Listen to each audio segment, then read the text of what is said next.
எனக்கு ஒரு ஆசை, ஐயா இன்பா ஐயாவையும் அடுத்து முதலமைச்சர் ஆக்கிட்டு சாப்பிடணும் ஒரு ஆசை. அந்த குடும்பம் தவிர வேற யாரும் ஆக்கப்படாதீங்க. அந்த குடும்பம் தான் நமக்கு சரியா வரும். ஆக இன்பா யாருன்னா ஐயா உதயநிதியுடைய பையன், எங்க தளபதி மு.க. ஸ்டாலின் பேரன். அவர் இந்த நாட்டுக்கு முதலமைச்சரா வருவார். ஒரு முன்னாள் எம்எல்ஏ, எனக்கு வாழ்க்கையில் ஒரே ஒரு ஆசை தான், ஒரே ஒரு ஆசை.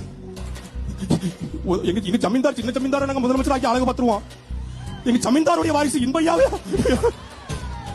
எவ்வளவு ஏத்தம், எவ்வளவு ஏத்தம். இன்ப நிதிய முதலமைச்சர் ஆக்கலாம் சாவ. இப்பவே செத்துரு, நீ இப்பவே செத்துரு. அப்போ என்ன, நாம தேவர் என்றும் தேவேந்திரன் என்றும் நாடார் என்றும் கோனார் என்றும் செட்டியார் என்றும் முதலி என்றும் கவுண்டர் என்றும் மன்னியர் என்றும் பறையர் என்றும் பிரிந்து கிடப்பதனால வந்தவன் போனவன் எல்லாம் தமிழ்நாட்டில் முதலமைச்சர், வாரிசு அரசியல் அமைச்சர். நாம தேவரும் தேவேந்திரம் படையாச்சும் பறையரும் திரண்டு நின்று நாங்கள் தமிழர்கள் என்று நின்னா உதயநிதி ஸ்டாலின் முதலமைச்சராக முடியுமா?